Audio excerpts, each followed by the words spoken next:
So we'll give it a minute or two for everybody to log in, and we'll get started. Sounds good. Then I got to get my beauty rest. I'm getting up early for tarpon again. There you go. Yep. What's up, Doc? 'Tis the season of sleep deprivation. Yeah. Well, if I freeze up, y'all just keep on without me, because my internet is on a level of like 1 to 10. We didn't even get to hear what the rating was. So that tells us everything we need to know. I'll tell you.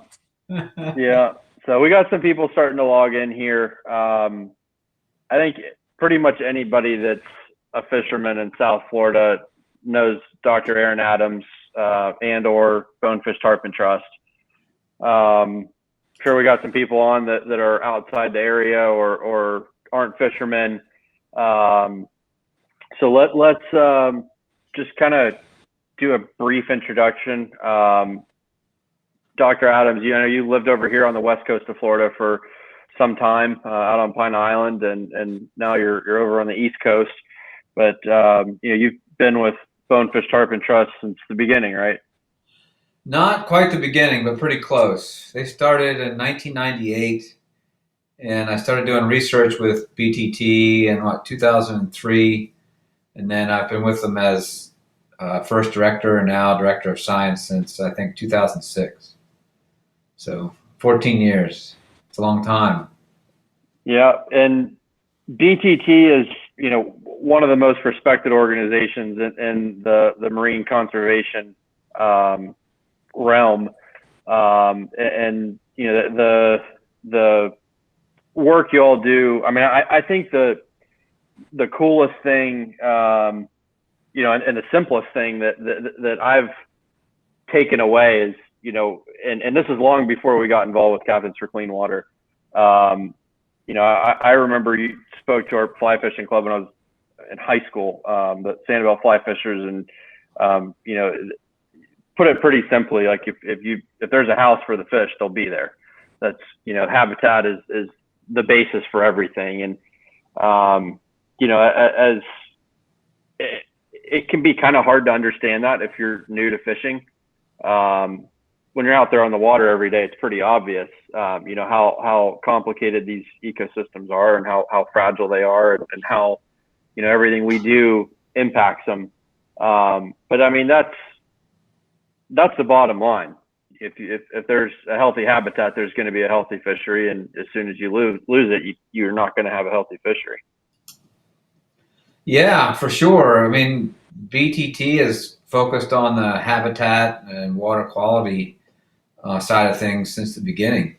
I mean, for me, it was pretty obvious way back when I was a kid. I grew up on Chesapeake Bay up in Maryland, and had the misfortune of growing up while the bay was collapsing. You know, striped bass, or in Maryland they call them rockfish. They were kind of like the state fish, and when I was growing up, it was pretty rare to catch one. You know, they crashed that badly, in part due to overfishing, but most of it was water pollution. And then the blue crab stocks collapsed, the seagrass died off, you know, fish kills, algae blooms, all that kind of stuff. So that kind of hit me pretty hard when I was a kid, and so it's really kind of guided my, you know, career in marine conservation. And, you know, since growing up there, I've lived a lot of different places or worked a lot of different places. Been in Florida for about 20 years, but I've been able to see the whole gradient, you know, from one extreme to the other, like Chesapeake Bay collapsing all the way to, you know, say the south coast of Cuba in a protected area, which looks like the Everglades did, you know, 60 years ago. Wow. And so I've been able to experience and see that whole range. So when we've talked about this a lot, when we see the changes just in the amount of time that we've been fishing, it kind of gets scary, right? Because I've seen how far it can go, but I've also seen that it can recover. And it took a while, but Chesapeake Bay is starting to come back. Seen a lot of seagrass. Fisheries are doing better. Tampa Bay is another good example. In the '70s, they went down the bucket, but they've come back pretty well, and they're kind of an example of what we can do in other places. But yeah, all that goes to habitat. It's all about habitat and water. So, as a scientist, looking at what's going on in Florida, and what you've seen happen here in Florida in the last, 20 years you've been down here, where would you say we're at? And be honest with this one. Where would you say we're at as far as the future of our estuaries and efforts to try to fix them? We're at, I'd say, a pretty important crossroads. So if you look at the data from the state on habitat, say mangroves, they'll tell you that the majority of mangrove loss along the coast, say in Charlotte Harbor, even Indian River Lagoon, occurred before or during the '70s. That's at the same time that Tampa collapsed because of sewage issues. And so we haven't had a substantial amount of habitat loss, in a large scale in the past few decades. But what we have had is a severe decline in water quality. And what's going on in the Everglades and Florida Bay and Caloosahatchee is a reflection of water quality declines in the extreme, as we've all experienced. So Florida is kind of at a crossroads where we have to decide, we're Florida citizens, we have to decide which direction we want the state to go. If we invest in getting our water quality back the way it should be and hold the line on the habitats, then we're in good shape, because these ecosystems can restore themselves with some help. And like I already said, Chesapeake Bay is a good example, but they still have ways to go, but they're much better. Tampa Bay. But if we wait too long to make those hard decisions to fix these issues, then one of two things can happen. One, it could add decades to recovery. And the second is it could put us into what they call a phase shift to a completely different type of system that's hard to get back out of. So, for example, in Chesapeake Bay, at their worst, instead of being a system that was dominated by seagrasses and oysters do a lot of filtering, as we all know, a bottom-oriented ecosystem, they became a pelagic or upper water column ecosystem. And what that means is that they had massive blooms of jellyfish, so thick that one day I was standing on a boat. This is probably early '90s, and it was summer. It was hot. Wanted to go swimming. I couldn't see a piece of water big enough without a jellyfish in it to jump in the water. Wow. Right, extreme difference. And so what that does is all those fish larvae and oyster larvae, etc., that become the next generations, they're in that upper portion of the water column a lot of the times. And so when you have all those jellyfish going through there and filtering those out, eating those, that's causing a secondary effect on the fish. Versus if it's out of the oysters in the bottom, a lot of those fish larvae don't get slurped up by the oysters. They're fortunate to looks like they're out of that system, but it took probably 30, 40 years for them to get there. So yeah, we're at a crossroads. That's the honest answer. It can get worse, but it also can get better. And I guess one caveat to that, we have to realize that an improvement this year versus next year isn't the problem being fixed. It's going to take, it didn't happen overnight that it went down the tubes. It's going to take a while to get it back. So like here in the Indian River Lagoon where I am now, for example, there's a lot of a type of seagrass called halophila that's starting to grow on the flats. And it didn't used to be here to the extent that it is now. So it's kind of replacing all the shoal grass that used to be here, which is a better habitat. So if you took a picture, say, hey, look, I see some seagrass, it's not what you really want. It might be a good placeholder, but it's not where we need to be. Yeah, that's those are all good points, and it's something we've talked about before on some of these happy hour conversations. Even just kind of looking at what we have now, and if you don't have the baseline of what this area looked like 20 years ago, even 10 years ago, yeah, it's pretty hard to, it was a long time ago, but we're in a downward, it's a slope down, and that's kind of the scary thing. We see, we have really bad years and then things bounce back, but they're not bouncing back to where they were, pre loss of habitat. So it's tough to explain that to people, and it's tough because it's that downward slope.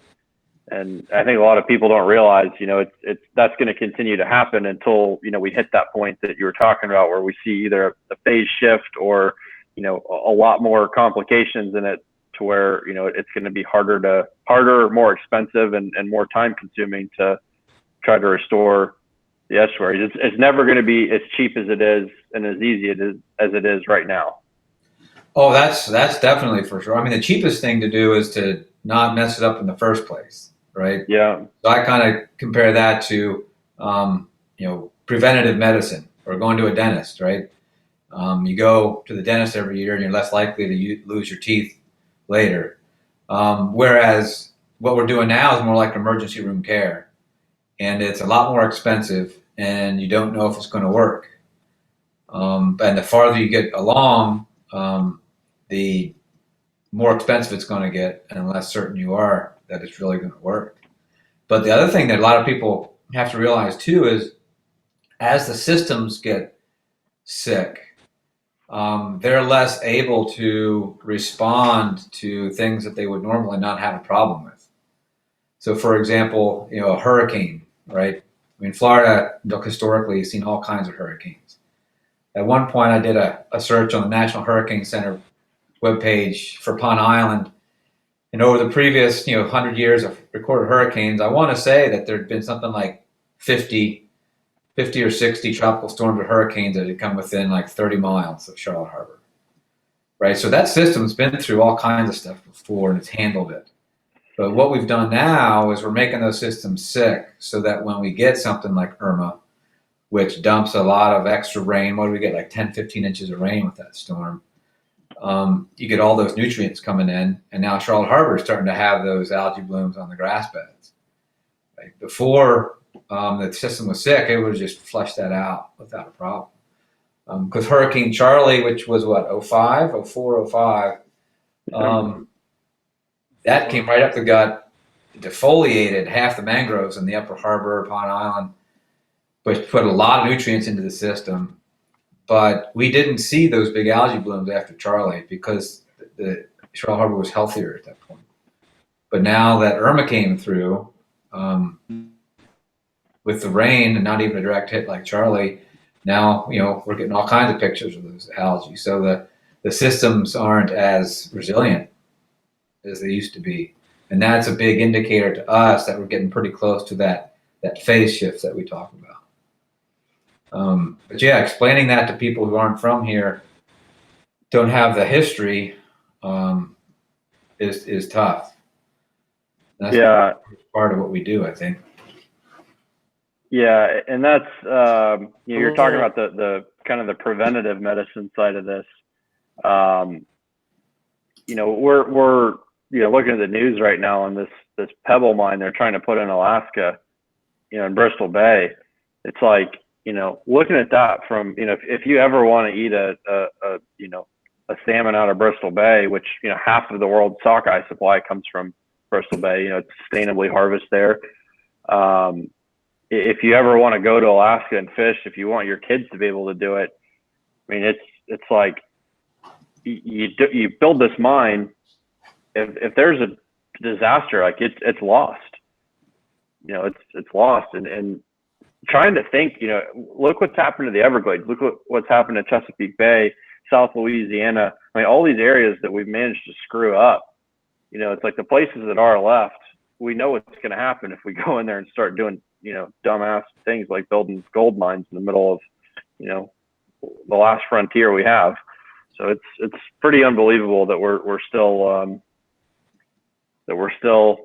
even contemplating making decisions like that. Or the proposal to do fracking. What is that? Yeah. Big Cypress, right? Yeah, in the Everglades, in a place with limestone, which is very porous. Yeah, so that's a frustrating thing too, is the repetition of not learning from past mistakes. And I think that it's super important that people younger than the baby boom generation get involved a lot, because it's their future. People in the baby boom generation, let's say we turn the corner, make the right decisions, we fix all the issues with Florida's water, it's still going to be years, decade plus to recover. And so that generation is not going to be around for a lot of that recovery. It's about the future. So I think it's fantastic what BTT is doing, what Captains for Clean Water is doing, and others, is to get the younger generations involved and active, because you have to change the way the system operates, and the only way to do that is the kind of stuff that we've all been doing, is being the squeaky wheel in the right places to get some movement, and then keeping the pressure on. Yeah, and it's the next generation, like you said, it's absolutely critical for all this, because if we're still looking at conservation, in 30 years, the same way we're looking at it now, and continuing to make more messes of our estuaries, then it's a lost cause. But if the next generation can embrace this and realize that they're the ones that are going to have to pay the price for everything that's happening now, I think it's going to be a lot harder. I mean, if you look at even a lot of the stuff that's happening now, politically, it barely happens. There's enough opposition to where, some stuff doesn't happen, some bad stuff doesn't happen, and others just barely squeaks by it. It's not going to take a lot. It just takes a little bit of people caring a little bit more. I think that, there's plenty of research data out there that shows that, the younger generations are a lot more in tune to, what's going on around them, and better realization that all of our resources are limited. That's what this is all about. If we can't instill that in the next generation, it's over. Yeah, I completely agree. And that's part of, when we're talking about a lot of this stuff, especially those of us who've been doing this for a while, it can kind of, to people listening, it can kind of seem to be a big downer, talking about all this depressing stuff. But I think it's important for people to realize, the examples we've already given, and there are others, that there's a good chance of success if we stick to it and more people get involved and make it a priority for themselves. I mean, I learned to fish from fishing with my dad and my uncle, and listening to some of the stories they told, and then that really made it hit home for me up in Chesapeake Bay about how bad it really was, based on the stories they told. So that motivated me. So maybe we can get some motivation too out of some others. If they know how bad it is and how bad it can, or how good it can be, that's some optimism. Yeah, we talk about that a lot. When I was growing up fishing with my uncle, and his friends and family members down here, and they would all, we'd be out catching snook and catching redfish and tarpon and jacks and whatever it was that day, and they'd always be talking about how good it used to be, and I was like, what do you mean it's that was the best fishing I ever experienced. We had crappy gear, didn't know what we were doing, and we caught a lot of fish. And now, I mean, if you gave me the same boat and gear that I had, to fish out of when I was 8 years old, and told me to go catch a snook or a redfish, good luck. Especially with, we used to fish with boxes of frozen sardines and flies that I tied when I was 8 years old that looked like something the cat dragged in. It's like, that stuff doesn't work anymore, and those are just memories now. But I can't imagine what this place was like 100 years ago. It's interesting because, like we were saying when we first started, I used to live on Pond Island before I moved here to the East Coast, 7 or 8 years ago, and exactly the areas I'll be talking about, but I'm not going to name them.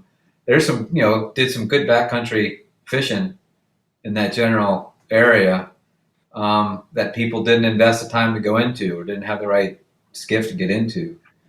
And you kind of got to get glimpses in those areas of, some of the way it used to be, because fish hadn't seen anybody in days, if not longer. That kind of stuff. So I think there's still glimpses. Portions of Everglades, you can still get into that type of thing. You can still get glimpses of it if you put the work in. Yeah, for sure. I mean, even during this coronavirus, our boat traffic is increased to the most I've ever seen here right now. And everybody's sitting at home, so they take their boat out and they get out there. But there's a lot of things that a lot of areas people aren't going to at all. And I've been scouting around, and I just run around 40 miles an hour and just look for places there aren't boats. It's like if I go by a shoreline 10 times, there's not a boat there. That's where I stop and look. And there's definitely been some pockets of pretty. You could tell fish haven't been beat up, and they respond a lot differently. And people start showing up there, and they get a lot smarter really quickly. You can see that happen, play out. Just if you fish the same spot for 4 or 5 days in a row, they're a lot smarter at the end of that one. So. Right. Oh yeah, fish learn for sure. And a bunch of the work that we've done on tracking fish shows that a lot of them are pretty small home range.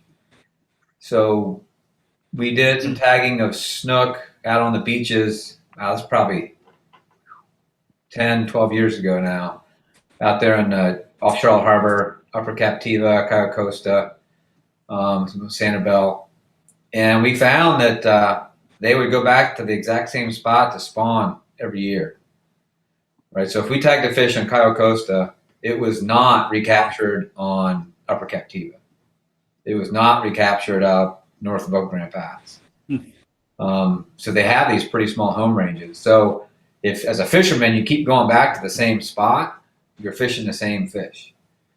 You're educating those fish. So a lot of the guides, when they can, to the best that they can, they won't go to the same place 2 days in a row, trying to rest the fish. And that helps too, right? We're on the water a lot as fishermen. We need to be thinking about those kind of things.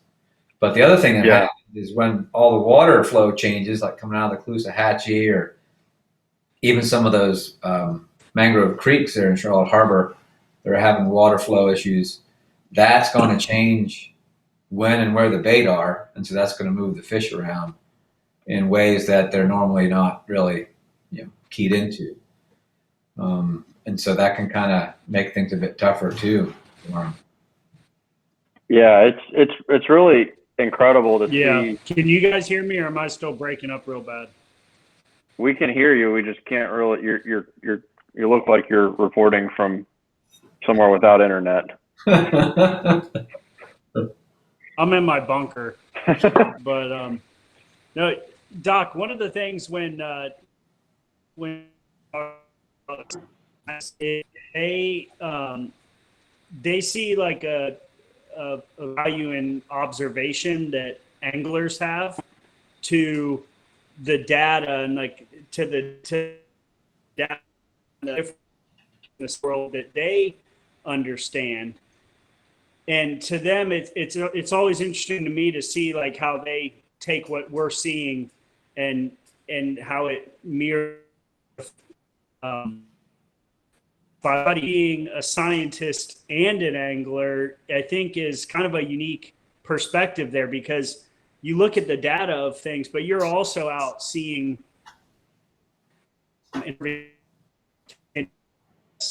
to your work. Or yeah, I think I got most of that.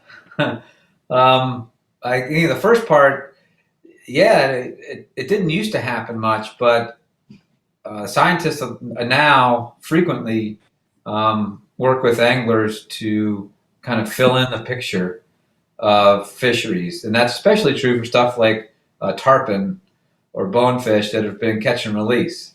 Right, we don't have data on those fish like we would for, say, snook that was commercially harvested for a long time, or redfish, or other fish that have a lot of stock assessments. We don't have that for the catch and release fish. So, doing interviews with fishermen, especially long timers, helps us build that kind of historical context a lot. And then it also helps us kind of design the different research projects that we do. Right, so if we wanted to study, say, juvenile redfish in Charlotte Harbor, the first thing we do is we go around and start talking to fishermen where they see, 8-inch redfish, little rats, 10-inch redfish, rather than go out there and try and find them ourselves. But then to the second part of your question, yeah, I mean, being a fisherman, it informs my science a lot, but then my science also informs my fishing. I mean, I obviously started as a fishing first, right? 4 or 5 years old, and then at some point I started asking a lot of questions about why and all that type of stuff, and so that kind of led to the science. And so that's, I think, a pretty unique thing about what BTT does is we're set up in large part to work with the fishermen to help inform the science and the conservation. Right, and then you guys are bringing the fishermen to the advocacy side of pushing for the regs that we need to follow the science. So I think at this point, others who came before us also followed that kind of strategy. But I think at this point, we're a lot farther along and kind of at a place where the fishing community hasn't had as much influence as we do now, because we're putting that science in and enough fishermen are getting to understand the science, and trying to push for that on the advocacy side. So yeah. So, I mean, that's a great point. And one of the most frustrating things, for us and for our members and supporters is there's not always something they can do. There's you can always become a member, you can always do that, but there's with advocacy, there's often critical times, there's important times, and then there's kind of like waiting periods, for lack of a better term. It's like you're in between campaigns, you're trying to figure out the next move. What are some things that fishermen, fishing guides can do with BTT? I mean, is there anything that they can do to help, with your research now? I mean, like if there's 100 people or so watching this thing, what are things they can do that can help BTT? I mean, is it just become a member, donations, or are there things they can do when they're on the water? Well, being a member, of course, is huge. Making donations is huge, because all that money goes back into the science and the advocacy that we use to improve management and conservation. Responsible angling is also pretty huge. Catch and release handling of fish. I mean, it blows my mind that I still see pictures of people with big tarpon out of the water hanging them in their boats. And when I see that online, I send them to FWC. And I know that FWC has shown up at some houses a few times for repeat offenders. Yeah. I mean, look, catch and release isn't very good as a conservation tool if it doesn't work. So treating fish well is huge. We've got tagging programs going on with permit. Working to tag some some tarpon here in Indian River Lagoon. Trying to do it in a social distance way, so we're all on our different skiffs. And then if somebody gets a fish, then we'll kind of come together so we can tag it.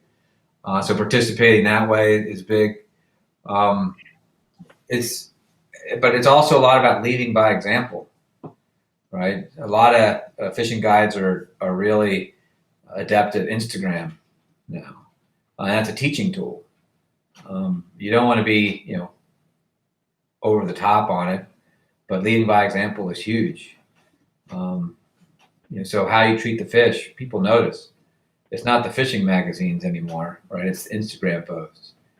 It's got guys on fishing guides, when they do Instagram posts, hashtagging BTT, Captains for Clean Water, and other keep the interest up there. And even if there's not a current bill before the legislature, it's never a bad time to keep reminding the people that represent you that this is an issue. Because if they only hear about it on election time, it'll just become another piece in their calculus of what they're going to pay attention to. But if they're hearing, and a friend of mine used to do this, it's like every Wednesday morning driving to work, he'd call the governor's office. And the secretary knew him, they'd chat. Right? But he was making contact all the time to make sure that the issues didn't kind of fade away. And it's not sexy, it's not exciting, but it's something that has to be done. And the other thing I'd say is, if we as anglers see irresponsible behavior, whether it's on the water or somebody putting 20 pounds of fertilizer on their lawn next door, in a nice way, I think we need to say something, because that's the kind of stuff that's impacting our fishery. Yeah, no, I agree. And on the advocacy front, the change. And I remember, before Captains for Clean Water was even a thing. I mean, you were the first scientist we reached out to. Like, what the hell do we do? And when we were talking, it was, you said there needs to be a paradigm shift in the way we manage Florida's waters. Otherwise, you're not going to have jobs in the future. That's kind of paraphrasing, but that's what I remember, out of kind of our initial conversations. And, I think we got from a place of there's a problem and our policymakers are, number one, pretty unaware of the details and the science around it. And obviously, not making any progress. Kind of where we're at now is, if there's real specific asks, hey, these are the things you need to focus on. Here's how to do them. Those get acknowledged and are starting to move forward. But, we've kind of moved the needle from here to here. But the next part is, they've got to be proactively looking at it and saying, all right, we need more resources to do, all these projects, throughout the state and be able to kind of nip stuff in the bud and have just a kind of I guess a more proactive approach to, water quality stuff. They're getting better about solving specific things that are presented to them and they understand are bad. But, the big picture of looking at everything from a conservation perspective, we still have a pretty long way to go. And I do think those constant reminders, like your buddy that was, calling the governor's office every day, that's where I think we all need to be working on now, is just, in between, holding them accountable. Cause there's, from toll roads to mines, I mean, you name it, there's all kinds of stuff that, down the road that they're going to have negative consequences on our water, and they're still happening. So that's, I think we all still have a long way to go there. And that, constant pressure is a good way to work on that. I think Chris was going to chime in. Yeah, no, I was just saying to committee and our the people we interact with, not just our policymakers, but it's real easy for people to get complacent. I mean, you look how beautiful our water is right now. We're in a little bit of a period of recovery because of the weather patterns, but I think it's important just to understand, for the people that understand they're in contact with, so understand that until we get these problems fixed, we can't get complacent, and it doesn't do any good to just fight. And when we have catastrophe going on, we have to fight for our waters 365 every day until the actual solutions are put into place. Yeah, I agree. The other thing is vote, please. Yeah. Make water. Look, if you fish in Florida and you don't make water and have top things on why you vote for someone, then you're voting against yourself.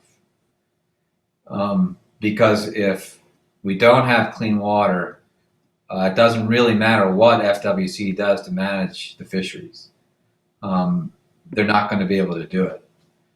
Yeah, one example is with the algae blooms in Indian River Lagoon and the seagrass die-off. Last year, FWC did one of their kind of traveling meeting things, and they wanted, I haven't kept up with it, but they were proposing reducing the harvest, the bag limit for spotted sea trout. And it wasn't because they were being over harvested, it's because the habitat was in such bad shape. And the anglers who went to those meetings, that's exactly what they said. So we already have examples in Florida of declining fisheries because of bad water. And so if we don't, the politicians aren't going to make all of the right steps unless they're worried about losing their seat, their office, because they're going to get voted out. And so we have to make water a top priority, because those who came before us, a lot of them didn't. And so that includes, and you guys know this well, I mean, that's the watershed for Lake Okeechobee and thus the Everglades starts all the way up by Orlando. So it's not just about the reservoir south of the lake, which is huge and is number one. But if the water going into Lake O continues to be downstream of a place that's not acting responsibly in their water management, then we're going to need 2 reservoirs or 3 reservoirs. And it's no different. It's a different system, but it's the same over here on the East Coast. The Indian River Lagoon, say north of Fort Pierce, it's not a Lake Okeechobee issue, right? It's all local, but it's the same type of irresponsible use of the uplands and all that nasty water coming into our estuary. So we have to understand as fishermen that it's not just where we fish, it's a lot of other places in Florida that are affecting us. And we have to make sure our politicians and policymakers understand that. And if they don't understand it, then we have to replace them. I think it's that sounds simple. It's not, but I think that's what has to happen. You were talking before about having to see the big picture.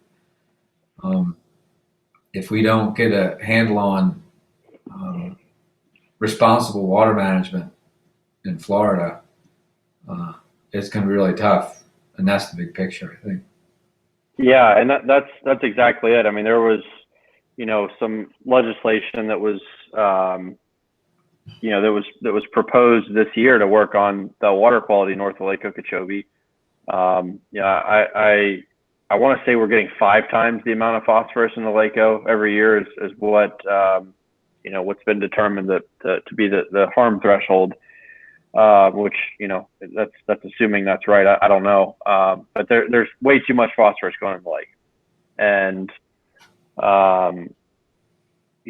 that's for not telling this to you, doctor, but everybody else log in. Phosphorus is a huge problem with cyanobacteria in freshwater. So legislation's filed, and you're looking north of the lake. It's 75 to 85% of the nutrients, depending on the year, that flow into the lake come from agriculture north of the lake, and they essentially got a free pass on the legislation that went through this year, which they were afraid that it was going to hurt their business or whatever. And we spoke out against the kind of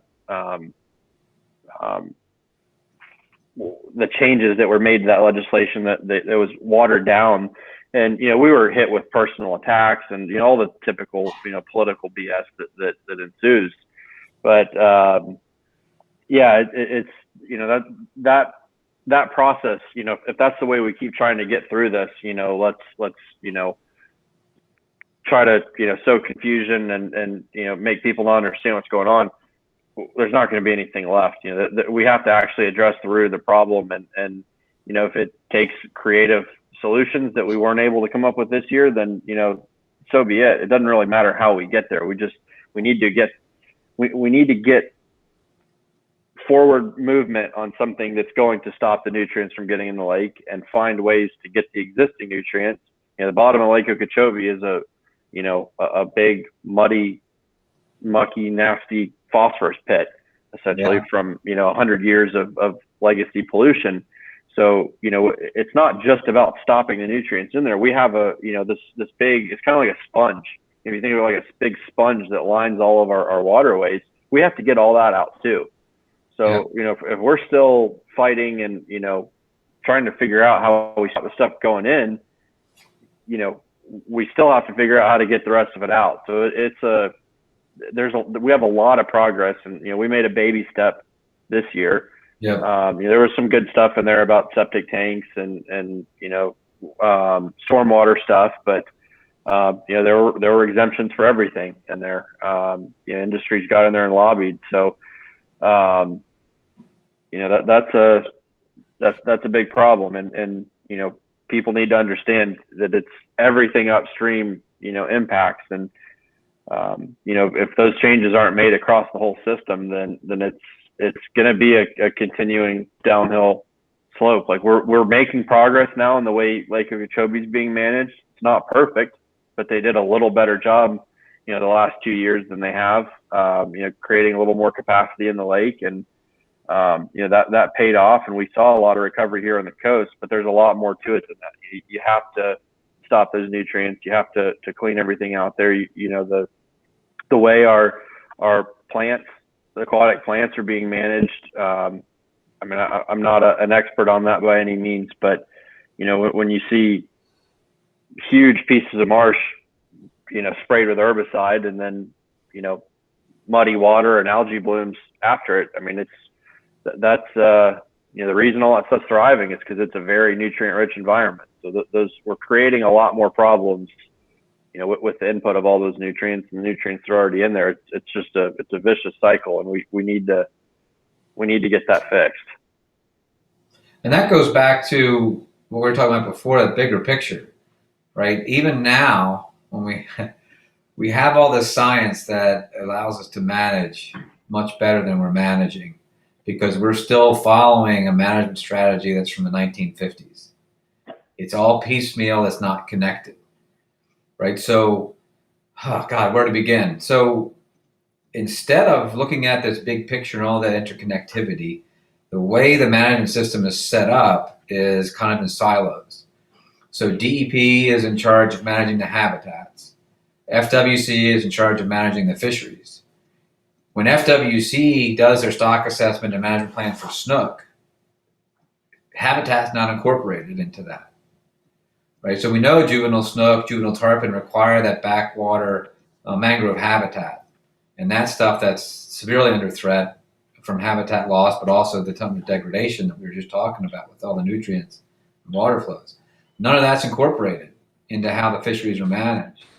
And so when they do spray for hydrilla and other stuff or get rid of exotics, that's a piecemeal approach without thinking about that bigger picture and the downstream impacts. So a lot of what we see, I think, on the coast, which is the ultimate downstream, is the result of a lot of stuff we've been talking about upstream, and a lot of agricultural, not just nutrients from ag, but a lot of chemicals, a lot of contaminants that are problematic. Some of the spraying programs by the water management districts and the counties and the state on exotics, or just cheaper than sending somebody out there with a lawnmower, they're having downstream effects. I'm sure anybody who's driven along a road with a ditch along the side of it during rainy season sees a truck out there spraying to knock down the weeds. That stuff becomes a legacy in two ways. One, the breakdown products of what they're spraying, the actual initial chemical breaks down relatively quickly, but a lot of those breakdown products interact with other compounds in ways we don't really know. And so they can be problematic. But then also, like you said, when they spray all those weeds, all those nutrients that were taken up by those weeds to get them out of the system are then right back into the system. And so you create this kind of super conditions for these amazing algae blooms. And I mean, what they should be doing with a lot of that, say hydrilla and other places, is have those basically lawnmower barges. I don't know if you guys have ever seen those before. They have these in the Pacific, off California. They have these massive barges. It looks like a giant a wheel, like on a ferry boat, old steamboat, but it's got blades, and they harvest some of the kelp because that's used in a lot of different products. To kind of make gel things, like in toothpaste, that kind of thing. If they would do that in a lot of the lakes in Florida and actually cut out that hydrilla, that could be, there's your fertilizer right there. It's already loaded with the nutrients, and you're not putting new stuff back into the system. And then we don't have those downstream cascading effects. And so I think what's been going on is that it's death by 1,000 cuts, because it's changes in water flow. It's the nutrients we're putting into the water. It's the contaminants we're putting into the water. And eventually the system gets to a point where it's just kind of, it tips over. It goes over the tipping point, over the cliff. And I think we're seeing that a lot in a lot of places, right? It's not just one thing. It's all those things combined. And for me, that's the most frustrating thing, is you can see it. You can watch those steps. And you guys have been doing this long enough now. You can predict what the results are going to be. And we're seeing those results. So yeah, it's a big picture. We need a big picture perspective for throughout the state. Yeah, I think that's the connectivity between managing agencies, so that the right hand knows what the left hand's doing. Without that happening, you're not gonna. You have to look at how the actions of one agency is affecting the work or the goal of another agency. Yeah, and there's some good comments coming in. I want to start getting through these. A lot of people on here, Dr. Double A rules. a lot of people know who you are. That comment only cost me $20. Yeah, you're passing that on the Venmo here, getting all your friends to get on there. Bob Brooks from Sanibel here. I saw Senator Fitzenhagen wants to catch a tarpon. Dr. Adams has previously said we are approaching a tipping point regarding the complete loss of an estuary or the loss of a species. Does he still believe this is a possibility? Yes. Definitely. We talked about that early on, about tipping points, how Tampa hit one back in the 70s. They've recovered from. Chesapeake Bay hit one in the 70s that they're recovering from. So yeah, I think that Florida Bay, back with the previous seagrass die-off and yellow fog and everything else, hit a tipping point and collapsed. And it took from the early 90s until just before the last episode to recover. from a seagrass perspective, et cetera. So yeah, that was a tipping point. And the Keys, we had a pretty major, collapse of the bonefish population back in the 90s. And that's what started BTT. And in recent years, we've been seeing more younger bonefish, which is fantastic. So there's something that's going on, but we're not really sure why. And so that really has me worried that people will get complacent and we haven't figured out what caused the collapse. It could be something in the Keys, or it could be something, from upstream. We're not really sure. So yeah, tipping points have been and continue to be a worry. Yeah, and there's another good question on here that we get a lot. Where the hell did this go? It's from Mike Holiday. All right, here it is. So what he said was something different definitely happened about 8 years ago. We've had huge volume discharges on the East Coast for years, but about 8 years ago, all the grass started dying. What changed that dramatically impacted our system? So we get the same question over here on the Gulf Coast all the time. It's like, it seems like things got a lot worse about 10 years ago, 10, 12 years ago. Is that something we can attribute to any specific event, or is that just a kind of like a marker as we're getting closer to the tipping point? Or do you think it's still a scientific unknown as to, or do you think it's just perspective?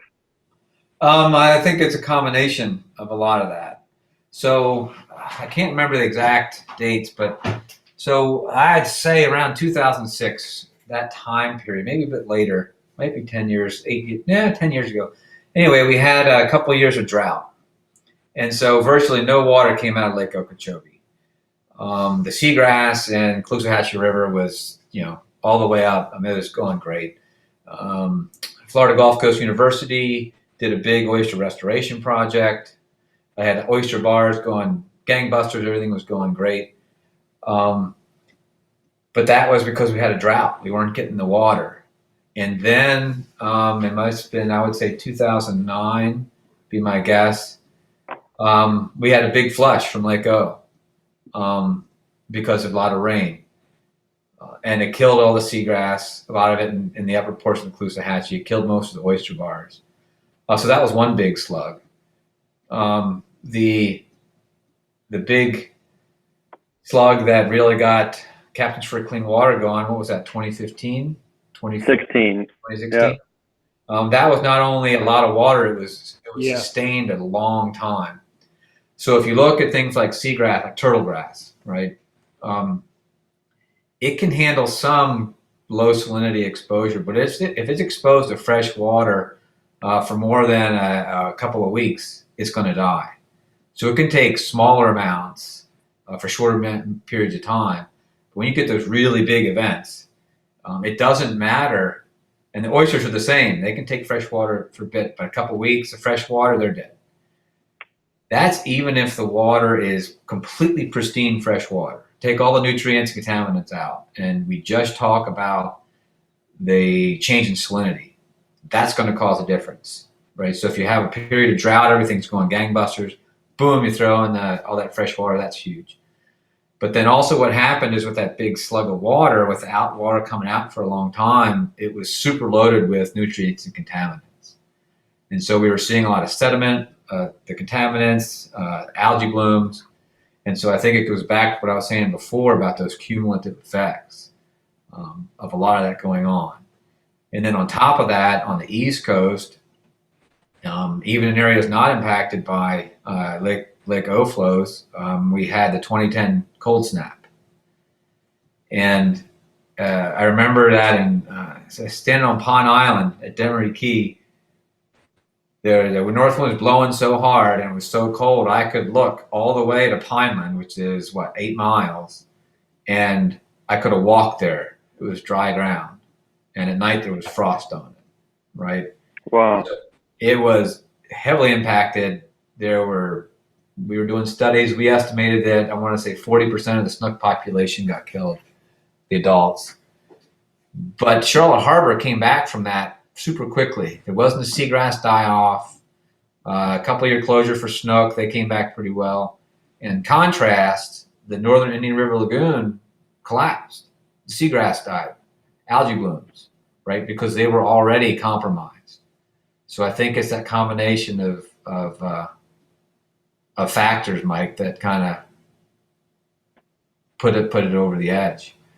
But yeah, it's never just one thing. There's always multiple things when you're talking about a complex ecological system. Yeah, and that's a great explanation and pretty much in line with what we've witnessed and kind of what our opinions have been. It's the reason that we focused our advocacy. I mean, it's like there's a million different issues, but you got to pick one or two that you can really move the needle on, and we've got a sick patient who's got heart attacks and strokes and all kinds of other little things too. And if you don't get the heart attack fixed and the strokes fixed, then the broken legs and the skinned knees and all that stuff, it doesn't really matter. So it's a very much a life support situation, from our perspective. I mean, I think the biggest changes that I've seen in our estuary were 2013 and 2016. And that was just, I mean, the 2010 thing, I saw it, but I wasn't out on the water every day. And in 2013 I was, and in 2016 I was, and it was, I think those events were so close to each other that, I mean, in my opinion, it would have taken a decade to recover from what happened in 2013. For all that grass to come back. I mean, it just flats that are still mud. I mean, it would have taken a decade, and you get a little bit of grass that comes up there, and then 2016 happened, and it's all gone again. Right. So it's tough, and so much damage was done in those 2 years that it's going to take a very long time to recover from that. So that's the combination of that, and then decline in the upper estuary from that drought we had in I guess it was 07, 08, somewhere around there. That definitely took a huge toll on the health of the estuaries overall. I mean, those are things that if those were the only problems and they happened 20 years apart, I don't think we would have missed a beat or even noticed there's a problem. But when you get those compounding things that all happened in a couple of years apart, you see all those pretty big differences, because you're just on phase one of recovery, and then you get whacked in the head again. That's the biggest thing that we've noticed. Yeah, it's interesting because there's been a lot of scientific research about, there's a whole discipline, it's called disturbance ecology. And it used to look at things like hurricanes or cold kill events and see how systems responded to those, right? So a healthy system could have a hurricane come through, gets beat up a little bit, but bounces right back. A less healthy system isn't able to, so say a place gets hit by 3 hurricanes 3 years in a row, it's going to take a longer time to recover, like you said. So now if we take a look at human-caused disturbances, like freshwater flow changes or nutrients, something like a hurricane is a single event, right? It's short. It lasts a short amount of time. Something like or water quality issues in Florida are a long-term event. They're chronic. And research has shown that systems can recover from short, even severe short events much, much better than they can those long-term chronic events. So you hit the nail on the head by seeing how these systems, it's not just one, it's over and over and over, and they finally get to that, somebody said earlier, that tipping point, and that's when they go. I wanted to bring something else up also, kind of watching some of these comments come in. A lot of the way we manage our natural resources is based on a short-term perspective. How much is it going to cost me, for example, to manage these weeds in these ditches or these lakes this year?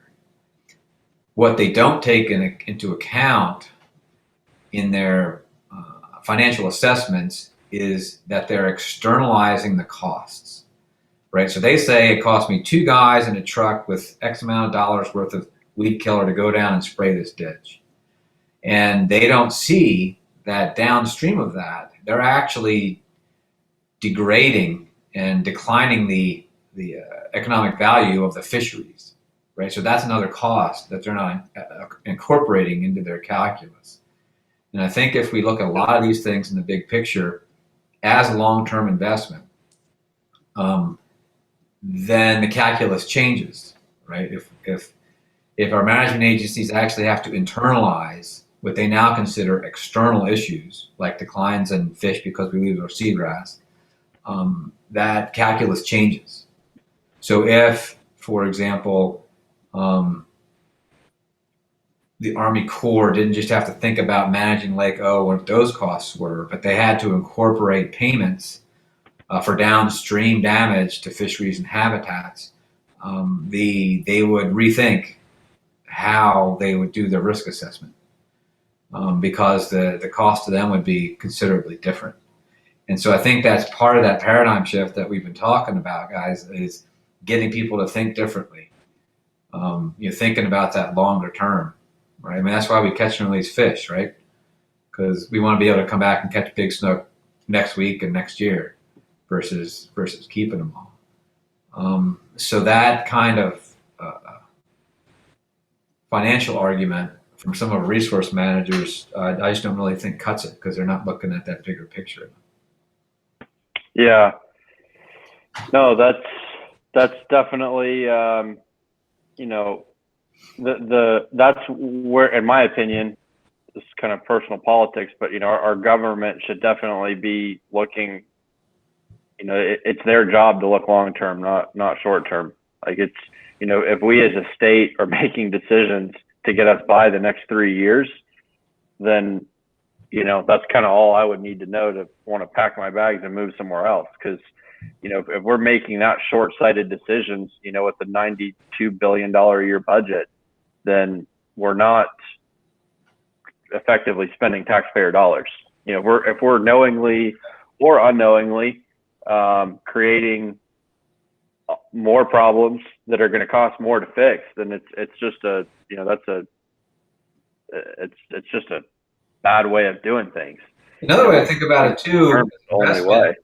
Like return on investment. We commissioned a study, actually co-commissioned it with Everglades Foundation. It's probably been 10 years now, well, 6. The annual economic impact of the recreational fishery in the Everglades region is over $1 billion a year, right? So every year that system is healthy, you're guaranteed $1 billion into the Florida economy. So if you think about people complaining about the hundreds of millions it costs on Everglades restoration, if you told me that I could spend $200 million a year and get $1 billion a year in investment return, I'd be chasing you down the street to give you my $200 million, right? But we're still not seeing it in that kind of big picture view.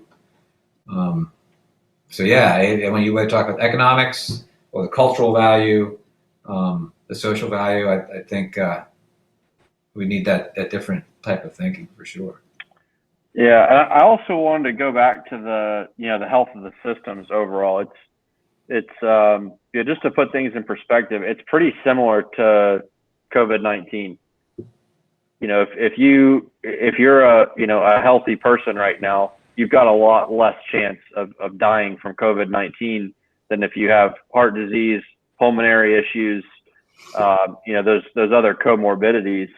And if you look at our system the same way, it's not healthy. You've got all these comorbidities, and when you put something on there like a really bad drought or a really bad discharges from Lake Okeechobee, those are they can inflict a lot more harm. And it goes back to to Mike's question there. It can inflict a lot more harm on that weakened system. So it's I think people struggle to see problems that take years or decades to unfold. But coronavirus, it's pretty simple. If you've got heart disease, pulmonary disease, you should be not leaving your house. And, that's, if you look at, how we're treating that as a society, and, sure, we probably could have done a better job, but, that's kind of the same approach we need to be looking at with this water management. Like, we've got a lot of problems. So it's even more important to fix those, the potential death blows that we know we can fix. Yeah, definitely. And that's the thing about anglers being on the water every day. Kind of circling back to one of the questions you asked earlier is what can people do, and that's to share your stories. I know, for example, some of the old timers who aren't Instagram savvy. It would be fantastic to get some of their stories online so people could hear some of those stories. Or for the younger guides who are out there now, it'd be awesome to hear them kind of chime in on this. On the one hand, they want to post pictures of big fish that they're catching to drum up business. But if they want to be guides for the next 15, 20 years, they're going to need to invest long-term as well. And so they're going to need to make sure that they've got the same size fish in 15, 20 years. So talking about conservation and this kind of stuff, I think telling that story, keep telling it, and people will start to kind of pick up on it. Definitely. Yeah, that's exactly it. And that's, when I first started guiding, that was not a cool or acceptable thing to be talking about. Somebody's going to have a problem with that if you were talking about an issue with the fishery. It happened to us when we first started captains.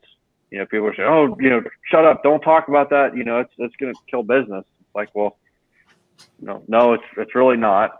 What's going to kill business is if the estuary dies. Nobody's going to want to come down here and fly fish on guacamole algae. We know that. But talking about it, it's I've seen the guides that are the most vocal on this issue are the ones that not only are booked the most, but are booked with the right clients. Clients that want to come down here not to get a picture for their Instagram, but for the ones that want to bring their friends and their family to really experience the fishery. Those are always the most enjoyable people to have on your boat. People that want to be there, not the ones that are thinking, all right, what pictures am I getting for my $800 charter? But those guides are getting a lot more. A lot of customers that I had when I was fishing had been fishing here longer than I'd been alive, and they cared a lot about this. But as somebody that comes down here for a week or 2 or 3 weeks a year, they're just not going to get as involved. But when they see guides that do get involved, they support them. And that's what we see. Some of the loudest guides on social media on this issue. Every time I call them, with somebody that called me that wanted to charter, they're already booked, and they've got those repeat clients. So it's something that we have seen a big shift there. It's a lot more acceptable to be talking about these issues, and that's the first step is admitting there's a problem. And I don't think we've gotten past that, but we've made a huge dent there. It's a lot more acceptable today. And I think between BTT and captains, in that fishing community, that's definitely moved the needle. People, when they have groups that they can identify with, and it's done in a way that they see as productive, they're willing to do that. And we need to be, figuring out ways we can, embrace that and do more. I know I saw Scott Wilson and Chris Holt, a couple others from freshwater fishermen that have been raising all kinds of hell on this herbicide spraying issue. Yeah, and they've done an incredible job. Chris, whose Wi-Fi is garbage, is on here. He's the herbicide guy. He's been spending a lot of time networking with those communities out there, and working with scientists to try to come up with strategies to create change there. I think that's one of the coolest things we've seen since we started Captains is how that community, I mean, that issue's been happening. It's not new. It's been happening for what, 60, 80 years or longer. And now they're finally like, they're using tactics that are effective. They're getting a lot of people to pay attention to it. And, I think we're getting to a point where, our policymakers are going to be held accountable for that. And we're going to see some change. Still a lot more work we have to do to get to that change point. But, it's if that were to happen 6 years ago, it would have been over before it started. But now, I mean, they're gaining momentum, and we're here to support them. I think everybody's here to support them. That's got the best interest of Florida at heart. And you said it there. We're seeing change, but what we know is without the public getting involved and being involved, you will not see change. That the key to making change happen, even though it takes a long time and it's a lot of work, the key is people involved. And what is the catalyst to affect change? Yeah, and one of the things that we're doing to try and affect that change and to shift the age demographic of people involved in this, understanding this, is we've created lesson plans from 2 to 12th grade for Florida schools. They've been certified, and they use bonefish, tarpon, permit, and snook as ways to teach kids about a lot of stuff that we're talking about habitat and water quality, pollution, those types of things, in a way that is local, right? So get a kid to a coast, and they can see all that stuff going on. It would be great to have that same kind of thing for some of the freshwater guys as well, right? So the kids understand that. I saw Mike Holliday posting about the old guys preach conservation because they've seen the changes in their lifetimes, and that's often true. But I think Captains is a good example, and BTT, of younger people getting it also and becoming involved. So I think that's some of the shift that we need. The younger people are the ones who are going to be experiencing or stuck with what's in the future, right? Mm-hmm. They can either experience it as a good thing or be stuck with it. And so, I think they do have to get invested, and I think a lot more are, which is great. So again, I don't think it has to be a negative message. It can be a positive message, because we've seen places that have improved. So we know it can be done. We just kind of have to willpower to do it. I mean, Chico Fernandez, who helped to start BTT way back when, he said one time we were fishing, he said, used to be I would just get up, go fishing all day, go home, not think about it till the next time I went fishing. But he said, you can't do that anymore. Mm-hmm. You have to also do this other stuff. And that's just, that's just the way it is if you want to keep fishing. I don't fish as much as I used to or would like to. I do too much of the conservation side. That's why I don't sleep anymore. I just fish at night and work during the day. And I feel your pain there. Yeah. I can't complain on that though. I fished more in the last 3 months than I fished in the last 3 years, tenfold.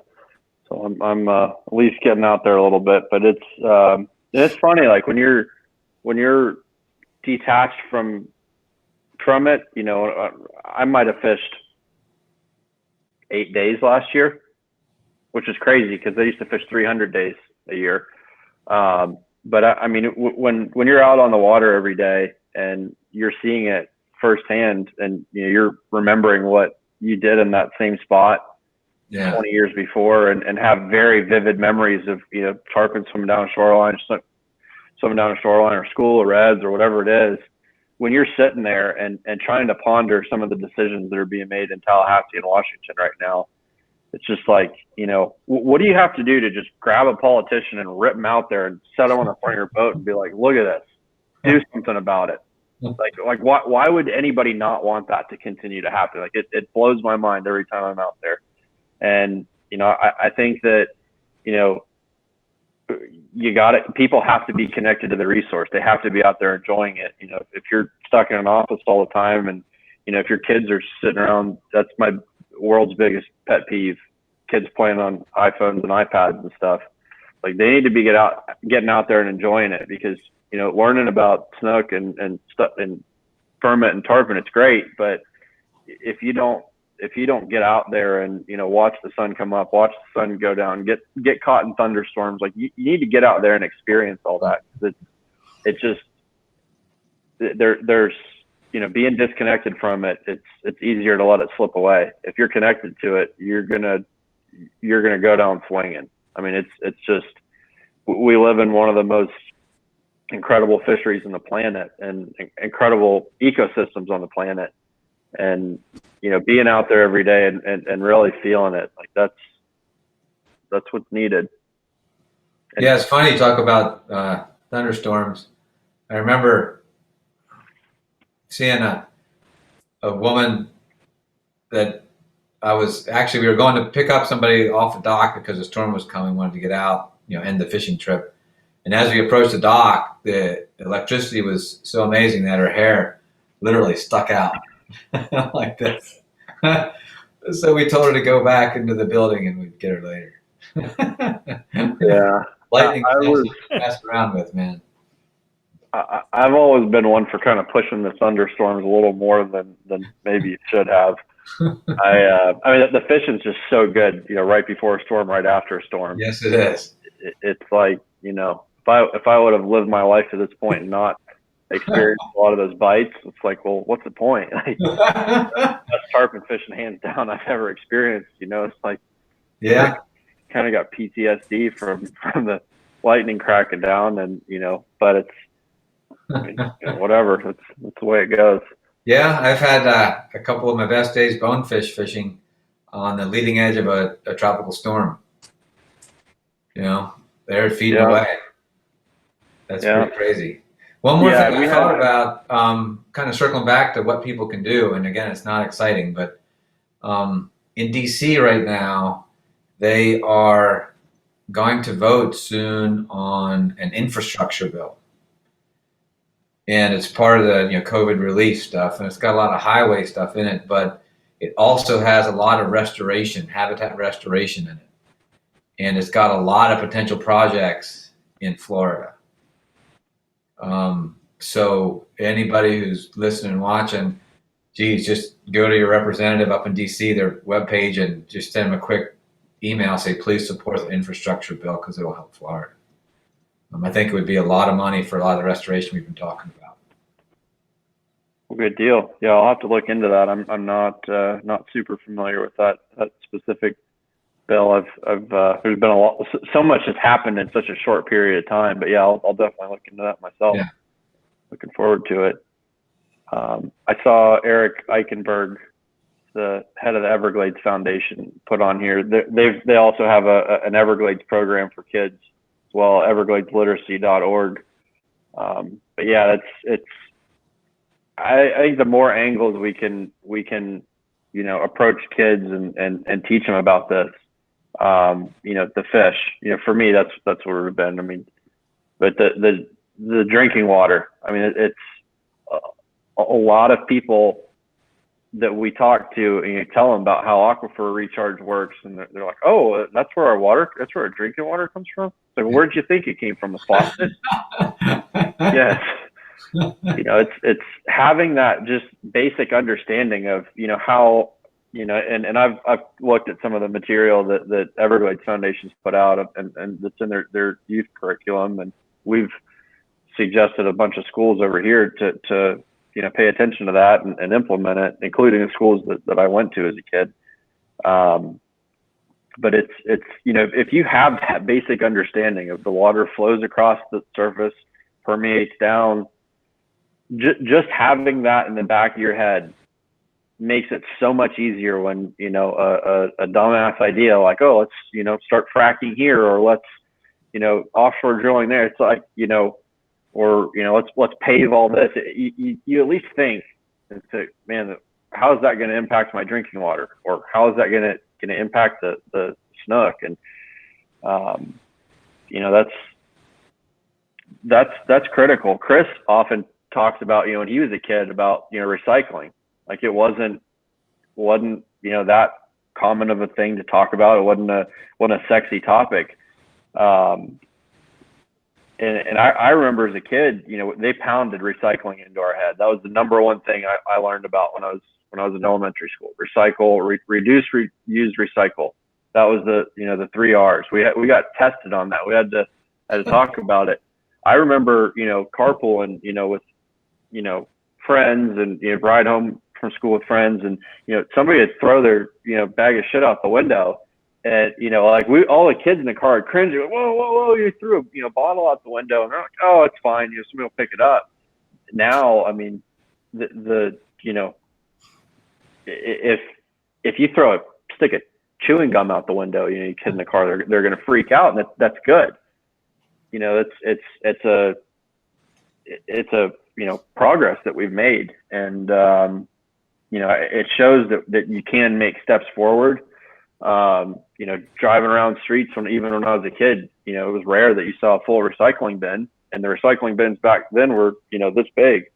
Now, I mean, we've got our recycling bin's bigger than our trash can, twice the size, and it's full every week. We might take the trash out, you know, every other week, but I mean, the recycle bin goes out every week, and it's you know, that shows that progress can be made. But, you know, it's the next step of that is getting the, you know, the real literacy about, you know, our drinking water, our ecosystems, getting that information in the kids' heads. I mean, if we don't do that, then we have nothing.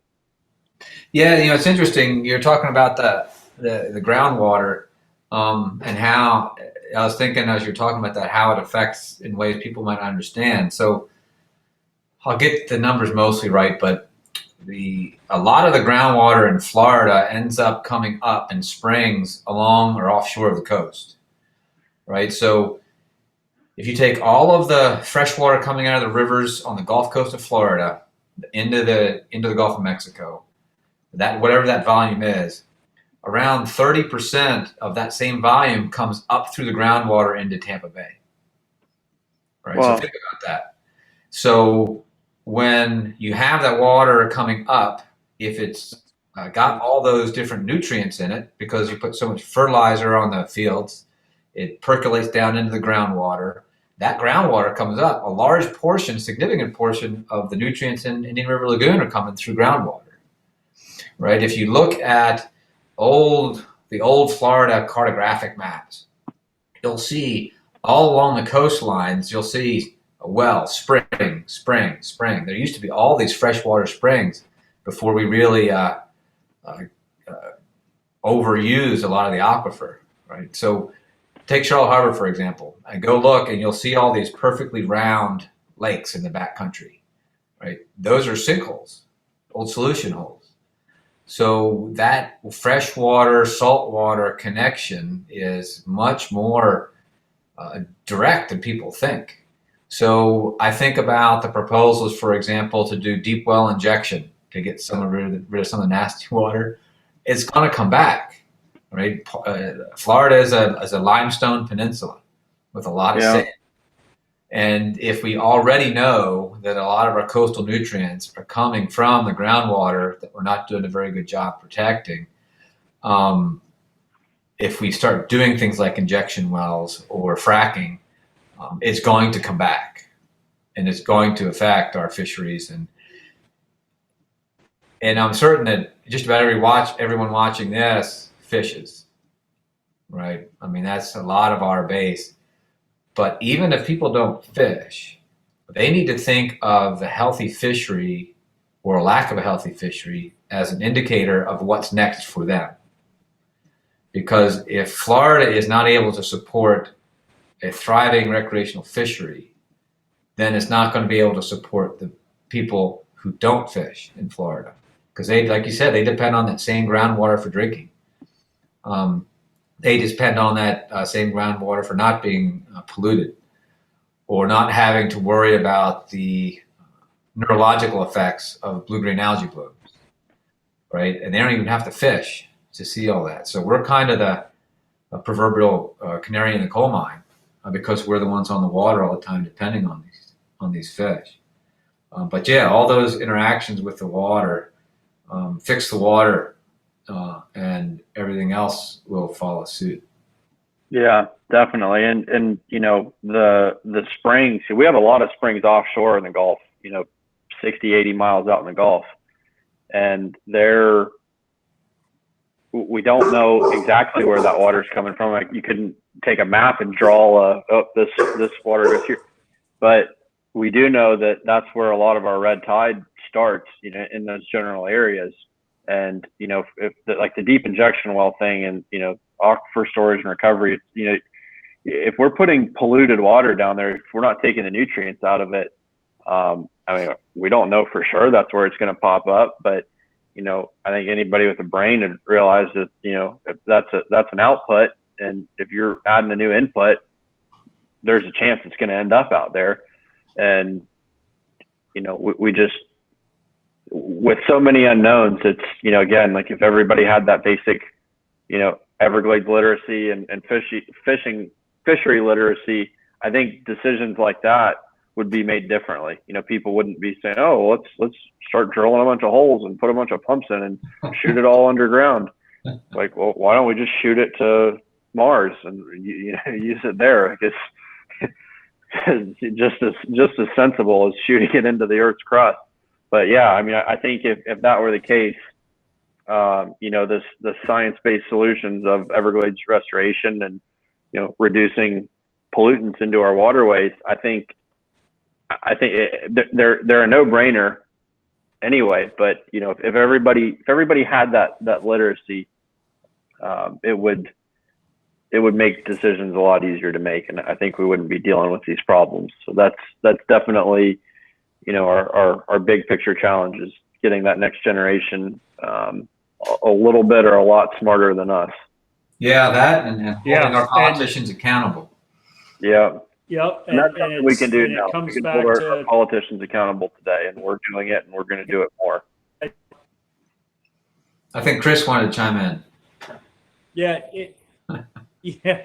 I'm talking as little as possible because I know my connection's terrible, but no,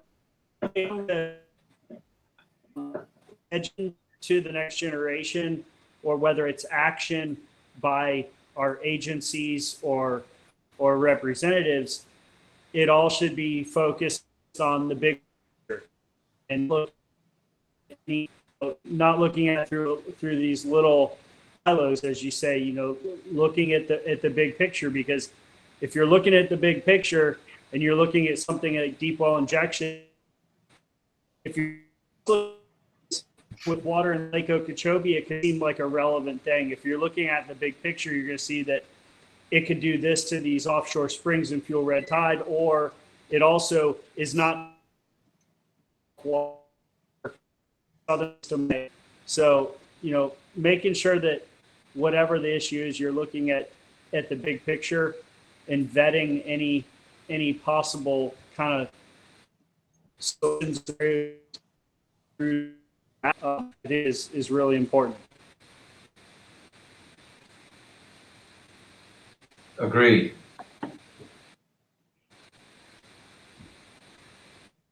Definitely so.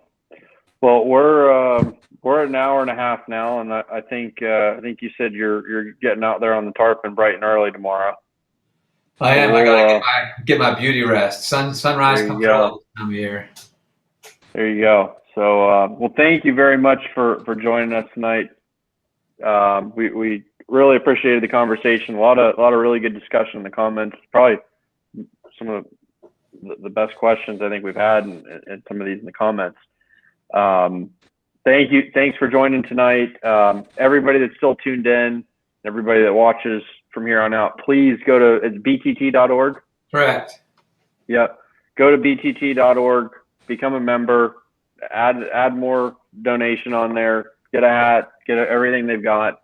You know, if you're a fishing guide, if you ever have anybody else in your boat, stick a BTT sticker on it, stick a captain sticker. It's a great conversation starter. You know, when you're waiting for the next school of tarpon to swim by, or you know, whatever you're doing, you know, talk to the people on your boat about these issues in our waterways, educate them, tell them to educate their kids, tell them to pound on their neighbors' doors until they open, and then talk to them about water quality. Make it a part of your dinner discussions. Make it something that gets brought up when you talk to your friends. Be annoying. That's the only way to make anything happen. You know, you got to keep it front and center. So get on btt.org, go on there. Yeah, become a member. Get signed up. If you're a fishing guide, you can look up our Conservation Captains program, which helps us out and helps you out as well. But yeah, please get involved. Well, I think that's it. So thanks everybody for tuning in, and we'll let you get going. And good luck with the tarpon fishing in the morning. Thanks, man. I'll send you a picture. All righty. Better be a big one. See you guys. All right.